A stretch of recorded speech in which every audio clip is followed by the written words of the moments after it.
I'm Rachel Johnson, the CEO here at Cherryland Electric Cooperative. And this month, I wanted to kind of reflect on two things. One is a storm that happened last month in February. So for those of you who are actually here this winter, as opposed to our lucky friends who are snowbirding to the south, I think you're probably aware we are having a real doozy of the winter. Like lots of snow, lots of ice. It's been so bitterly cold. For the most part, our system has held up really, really well.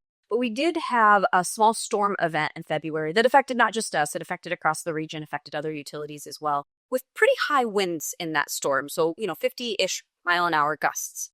This storm should have been a major storm event for Cherryland. It was a major storm event for other utilities, but it didn't end up being a major storm event for us because something really, really cool happened. Here's basically what happened. As the storm rolled through our system, we had two major feeder outages. So when you think of a feeder, it's kind of like a main line that comes off of a substation that serves lots and lots of people. Those two feeder outages impacted about 1,500 members. So 1,500 members immediately don't have power as the storm rolls through, right?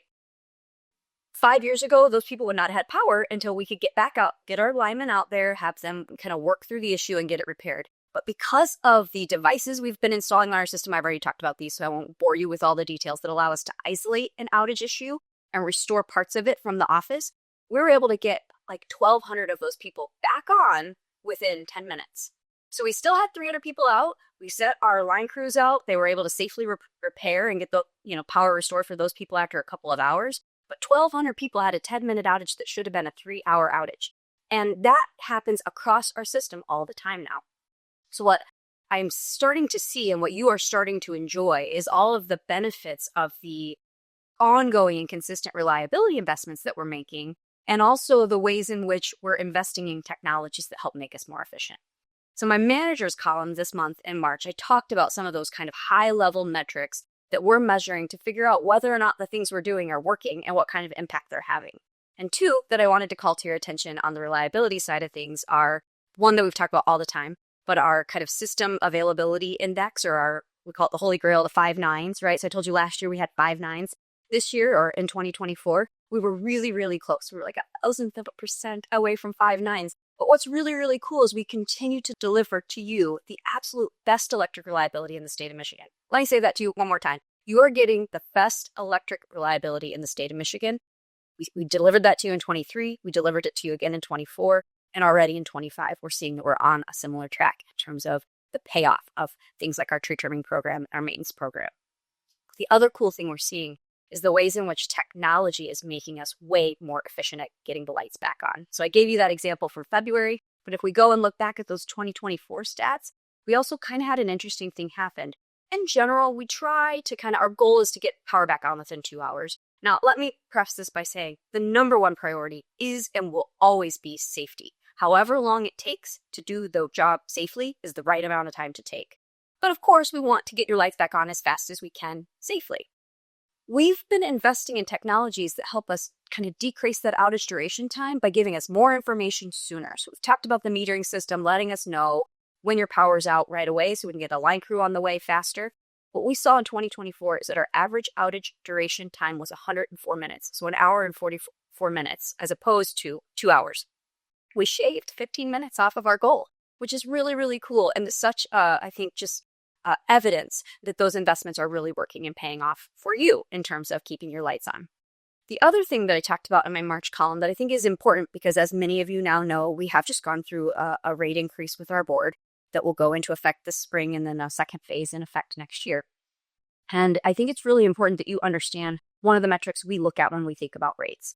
And that is kind of comparing our bottom line bill number to how it matches or kind of compares, if you will, against other utilities that are similar to us. So kind of serving rural areas, large swaths of rural areas, perhaps serving in this rural area as an investor-owned utility. And what we're seeing is that bottom line bill number, even after our rate increase, is still 12 to 20% lower than what we would consider to be kind of our competitors. So the part that sometimes blows my mind, and I feel so lucky to work with smart people that can figure this out, is we have somehow managed to deliver to you the best reliability at a cost that's lower than others that are serving in our same space here. So we're really, really proud of the fact that we're able to continue to keep those costs controlled and make sure those investments are actually paying off for our members. And one other thing I was going to kind of just talk about really quickly about rates before we wrap up this video for this month is, we get a lot of feedback on the structure of our rates. So not necessarily, I mean, I think anybody who looks at it, most of our members will say like they're very, very happy with the fact that their rates are lower than their neighbors who might be served by an investor-owned utility. But they sometimes struggle with the structure of a rate. So we have a very simple rate structure. It's a fixed charge and an energy charge. So one part of it is to recapture all our fixed costs through that fixed charge, or what we call the availability charge. And the other is to recapture all of our volumetric costs through that energy charge. And we just kind of are starting to get more and more feedback from members. They're not really sure that they like that particular structure.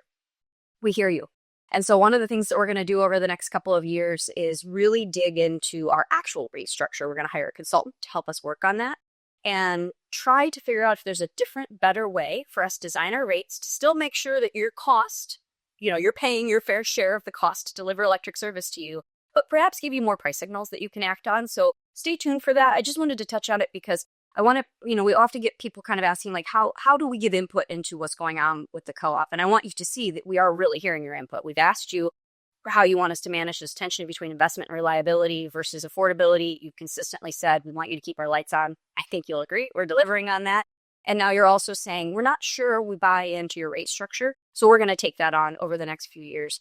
The other thing we're going to be doing over the next few years that kind of matches the theme of this month's video, if you will, is thinking more about the data that's available to us and how we can use it to get business insights and also provide potentially data insights to you. So you'll hear us talk a lot about that over the next year or so. We're going to work on a data analytics strategic plan for the organization and likely hire someone to help us with that specific skill set. So lots of exciting things going on at the co-op. And I just kind of wanted to touch base on many of those this month. Most of these things are just kind of core mission type things. Are we doing a good job of delivering reliable, affordable, safe, member-focused power to you? And when I look at the numbers we have from 2024, the experience we've had in recent outage events, and even what we're doing with our rates, I feel pretty confident I can say that we're absolutely delivering on our mission.